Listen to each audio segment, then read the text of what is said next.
പ്രിയപ്പെട്ട കൂട്ടുകാർക്കെല്ലാം നമസ്കാരം. ഇന്ന് ഞാൻ കൊച്ചുള്ളിയും മുരിങ്ങയ്ക്കയും കൂടെ ഇട്ടൊരു തീയലാണ് വയ്ക്കാൻ പോകുന്നത്. സാധാരണ രീതിയിൽ തന്നെയാണ് പാചകം ചെയ്യുന്നത്. അത് പക്ഷേ ഞാൻ എങ്ങനെയാണ് പാചകം ചെയ്യുന്നതെന്ന് നിങ്ങൾക്കും കൂടി ഞാൻ കാണിച്ചു തരാം.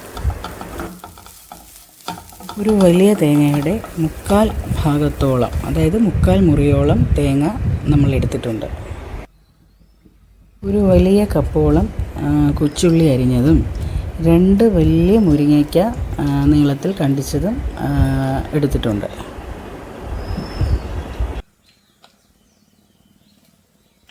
ഒരു 5 പച്ചമുളക്, നല്ല എരിവുള്ള 5 പച്ചമുളക് നെടുകെ കണ്ടിച്ചതും കൂടെ ഇട്ടാണ് ഇനി വഴറ്റാൻ പോകുന്നത്.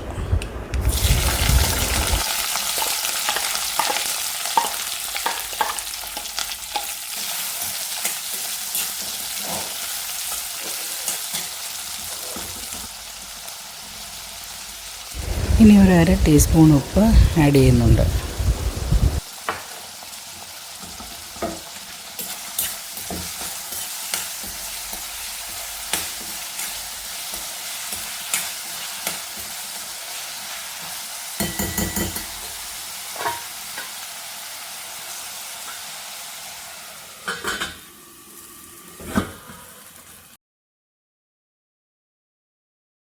തേങ്ങയുടെ പച്ചച്ചുവ മാറുമ്പോൾ ഒരു ശകല എണ്ണ ഒഴിച്ചു കൊടുക്കുക. അതെന്തിനാണെന്നല്ലേ, അപ്പോൾ നമുക്ക് പെട്ടെന്ന് തേങ്ങ മൂപ്പിച്ചെടുക്കാൻ പറ്റും. നല്ലതുപോലെ ഇളക്കി നല്ല ബ്രൗൺ ആകണം, എന്നാൽ കരിയുകയും ചെയ്യരുത്. അതിന് തൊട്ട് മുന്നേ ഇളക്കി കൊടുക്കുന്നത് നിർത്തുക. തവി എടുക്കാനേ പാടില്ല, ഒരിടത്തോട്ട് നമുക്ക് പോകാൻ പറ്റില്ല. അതുപോലെയാണ് ഈ തേങ്ങ വറുത്തെടുക്കുന്നതിൽ ശ്രദ്ധിക്കേണ്ടത്. ഒരു ചെറിയ ടിപ്പുണ്ട്, അതായത് നമ്മൾ ഇത്രയും ശ്രദ്ധയോടെ ഈ തേങ്ങ വറുത്തുകൊണ്ടിരിക്കുമ്പോൾ ഇടയ്ക്കതൊന്ന് ഓഫ് ചെയ്യണം. അപ്പോഴേ നമുക്ക് ഇതൊന്ന് ബാലൻസ് ചെയ്യാൻ പറ്റും. ആ തേങ്ങ വറുക്കുന്നത് കരിഞ്ഞു പോകാതെ സൂക്ഷിക്കാൻ പറ്റിയ ഒരു ഉപായമാണിത്. ഞാൻ ഫ്ലെയിം ഓഫ് ചെയ്തിട്ട് അടുത്ത സ്റ്റൗവിലായിട്ട് നമ്മൾ കണ്ടിച്ച് വെച്ചിരിക്കുന്ന മുരിങ്ങയ്ക്ക ഒരു 1/2 കപ്പ് വെള്ളത്തിൽ ഉപ്പിട്ട് വേവിക്കാൻ വെച്ചു. ഒരേ ചൂടിൽ നമ്മളിങ്ങനെ തേങ്ങ വറുത്തുകൊണ്ടിരുന്നാലേ ചിലപ്പോൾ അത് കരിഞ്ഞു പോകാൻ ചാൻസ് ഉണ്ട്. അതുകൊണ്ടാണ് ഈ ഒരു ഉപായം ഞാൻ പറഞ്ഞത്. അത്രയും ചൂടിലിരിക്കുന്ന ആ തേങ്ങ പക്ഷെ നിങ്ങൾ തവി കൊണ്ട് ഇളക്കാതിരിക്കാൻ നോക്കരുത്. ഈ ജോലി ചെയ്യുമ്പോഴും ഇടയ്ക്കൊന്ന് ഇളക്കി കൊടുക്കണം. കാരണം ചൂട് ഒരുപോലെ താഴെ നിൽക്കുമല്ലേ, അത്രയും ഭാഗം ആ തേങ്ങ കരിയാൻ ചാൻസ് ഉണ്ട്. അതുകൊണ്ടാണ് ഞാനത് ഇടയ്ക്ക് ഇളക്കി കൊടുക്കുന്നത് നിങ്ങൾ കണ്ടത്.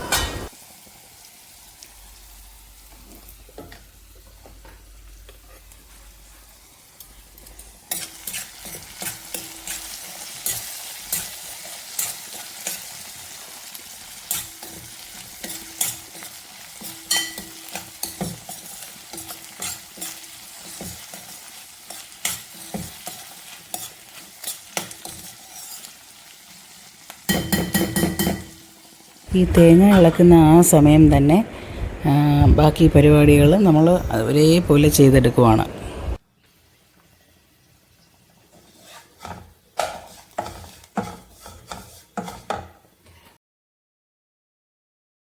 ഒരു 3-4 കൊച്ചുള്ളിയും കൂടി ഇട്ട് തേങ്ങ ബാക്കി മൂപ്പിച്ചെടുക്കുവാണേ.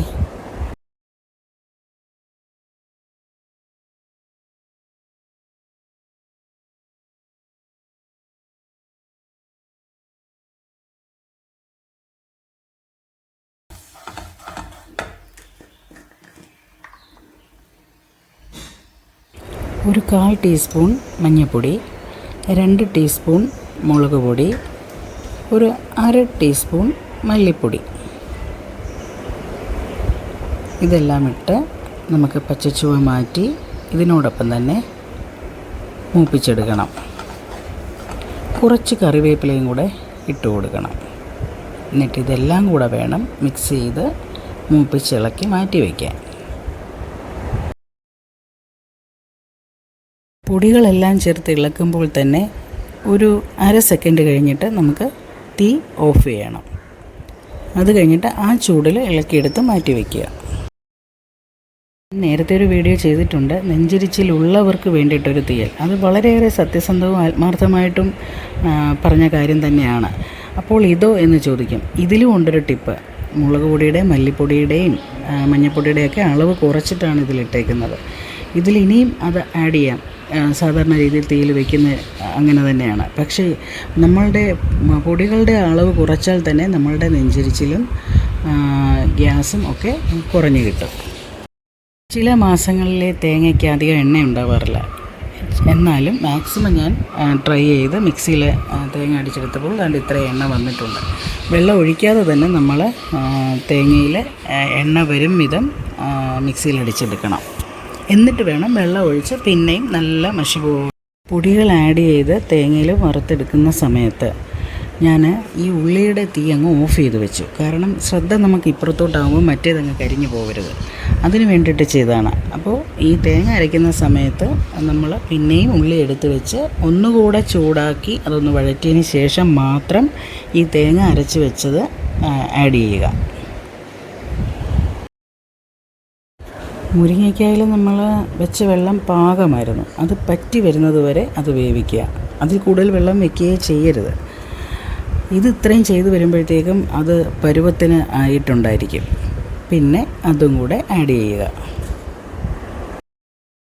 ഇതിന് ശേഷം ഒരു നെല്ലിക്ക വലിപ്പത്തിൽ പിഴിപുളി എടുത്ത് നല്ലതുപോലെ പിഴിഞ്ഞ് ഇതിനോടൊപ്പം തന്നെ നമ്മൾ ചേർക്കണം. ഉള്ളി രണ്ടാമതെടുത്ത് വഴറ്റിക്കൊണ്ടിരുന്ന സമയത്ത് ഞാൻ തീ ഓഫ് ചെയ്തിട്ടില്ല. അപ്പോഴാണ് ഞാൻ ഈ നമ്മളുടെ അരപ്പ് ചേർത്തതും പിഴിപുളി ചേർക്കുന്നതും എല്ലാം. അത് നിങ്ങളൊന്ന് ശ്രദ്ധിച്ചോണം. കാരണം അത് അവിടെ തീ ഓഫ് ചെയ്യേണ്ട ആവശ്യമില്ല. അപ്പോഴേ അത് കുറഞ്ഞ ഫ്ലെയിമിൽ വെച്ചിട്ട് വേണം ഇതൊക്കെ ആഡ് ചെയ്യാൻ. ഒരുപാട് ഫ്ലെയിം വയ്ക്കുകയും ചെയ്യരുത്. ഇത് കറിവേപ്പില ഉൾപ്പെടെ ആഡ് ചെയ്തതിന് ശേഷം ഉപ്പ് ഇട്ടതിന് ശേഷം ഒരു ഇടത്തരം ഫ്ലെയിമിൽ വെച്ച് തിളപ്പിക്കണം. അങ്ങനെ ഒരു സാധാരണ കറി തിളയ്ക്കുന്നത് പോലെ തിളച്ച് നിങ്ങൾ തീയിലെടുത്ത് മാറ്റി വയ്ക്കരുത്. ആ തീയിൽ അവിടെ ഇരുന്ന് തിളച്ച് അതിലൊരു എണ്ണ കാണത്തക്ക പരുവത്തിന് അതായി വരുമ്പോഴാണ് നമ്മൾ സ്റ്റൗവിൽ നിന്ന് കറി മാറ്റേണ്ടത്. അത്രയും നേരം അവിടെ ഇരുന്ന് അത് തിളയ്ക്കണം. പ്രത്യേകം ശ്രദ്ധിച്ചാൽ നിങ്ങൾക്കത് കാണാൻ പറ്റും. ഇതേ കണ്ടില്ലേ, കളർ മാറി മാറി വരുന്നത് കണ്ടില്ലേ? ഇതിൻ്റെ കളർ മാറിക്കൊണ്ടിരിക്കുക. അതേണ്ട ഫൈനൽ നമ്മളുടെ തീയൽ റെഡി.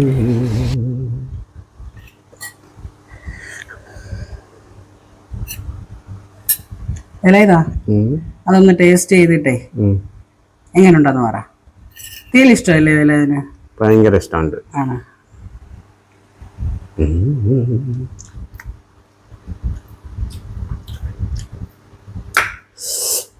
Super super. അമ്മോ, അയ്യോ,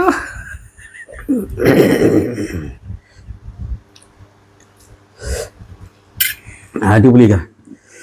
ഇത് എന്തോ ഇത് എന്താ തീയല്? ഇത് ഉള്ളിയും മുരിങ്ങയ്ക്കായും കൂടെ ഇട്ട്. മുരിങ്ങയ്ക്ക നിങ്ങൾക്ക് മുരിങ്ങയ്ക്ക തന്നെയല്ലേ പറയാ? മുരിങ്ങയ്ക്ക. പിന്നെ ഉള്ളിക്ക് എന്താ പറയാ? വെങ്കായം. ചിന്ന വെങ്കായം. ചിന്ന വെങ്കായവും മുരിങ്ങയ്ക്കായും കൂടെ ഇട്ട്. എങ്ങനെയുണ്ട്? இதுக்கு ஒரு பானை சோறு திங்கலாம் இதை வச்சு. ஆனா நல்ல டேஸ்ட். എന്നൊരു ശകലം ഉണ്ടടാ. വേണ്ടാം, ഒരു ഇച്ചിരി ഉറങ്ങി പോകും. അത് സാരമില്ല, വേണ്ട. സ്പൂൺ വേണ്ട കേട്ടാ. എന്നാ ഇട്ടോ. കുറച്ചും പോത് ടേസ്റ്റ്. അത് സാരമില്ല, പൊട്ടത്തില്ല. ഇതിന്ന് എടുക്കടാ. ഇത് മതി. ഇതിന്ന് മതി. നിറച്ചെടുക്ക. இன்னைக்கு ஊருக்கு போகும்போது சரி நாட்டுக்கு போகும்போது കുറച്ച് കൊണ്ടുപോകണം കേട്ടോ. ഓക്കെ. മോക്ക് എന്നാന്ന് പറഞ്ഞാൽ മതി, വെച്ച് തരാം. പക്ഷെ ഒരു ദിവസം തമിഴ്നാട്ടിലൊക്കെ ഇതൊക്കെ ഭയങ്കര അല്ലടാ. അവിടെ ഇത് വട്ടക്കുളമ്പെന്ന് പറയോ? ഇതല്ല, അത് വേറെ. ചുണ്ടോട്ടലൊക്കെ ഇട്ട്. പിന്നെ വേറെ കാര്യമുണ്ട്.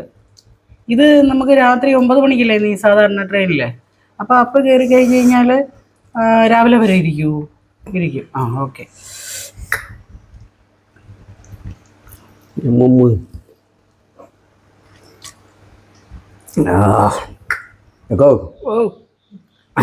പൈസ ഇല്ല, இல்லை வலை செஞ்சு போட்டுருவேன் கையில். சொர்ண வலை கேட்டியா? தமிழ்நாட்டில் ஒரு பழஞ்சொல் உண்டு, நல்ல ആഹാരം കഴിക്കുമ്പം ഈ ചെയ്ത ആൾക്ക് കയ്യിൽ നിന്ന് വല മേടിച്ചിടുന്നു. ഓഹോ, അതാ ഞാൻ പറഞ്ഞു. അതല്ല എങ്കിൽ പിന്നെ തമിഴ്നാട്ടുകാർക്ക് ഇനി ആഹാരം വെച്ച് കൊടുത്താൽ മതി, എത്ര വള കിട്ടും. പക്ഷെ അങ്ങനെ കയ്യിലുള്ളവരങ്ങനെ കൊടുത്തു പോയില്ലേ? അഞ്ജുവിന് ഇഷ്ടപ്പെട്ടോ? അങ്കിൾ ഇതിന് ഒരു വേറൊരു ഇത് പറയാലോ, പ്രമാദം അല്ല സമയാന്നോ? സമയല്ല ചമ. എന്താ സമ? ചമയല്ല, ചമ. സമയലെന്ന് പറഞ്ഞു കഴിഞ്ഞാൽ സമയലുണ്ട് പാചകം. ചെമെന്ന് വെച്ചാൽ നല്ല സൂപ്പർ. ഇതുണ്ട്, അത് കൂർക്ക, അത് നിങ്ങളുടെ അവിടെ സിറുകിഴങ്ങ്. സിരുകളുണ്ട്. ഓ, വേറെ പാകം ചെയ്യാതെ ഇച്ചിരി ചോറല്ലേ കഴിച്ചുള്ളൂ. ടേസ്റ്റ് ഇതറിഞ്ഞിരുന്നെങ്കിൽ ഉണ്ണാതെ വന്നേനെ അല്ലേ? നാക്കിലെ നിൽക്കും. എൻ്റെ ഈ പ്രിയപ്പെട്ട കുഞ്ഞനുജൻ്റെ വാക്കുകൾ കേട്ടപ്പോൾ എൻ്റെ മനസ്സ് നിറഞ്ഞു. അതുപോലെ തന്നെ നിങ്ങൾക്കും ഈ വീഡിയോ ഇഷ്ടമായെന്ന് തന്നെ ഞാൻ വിശ്വസിക്കുന്നു.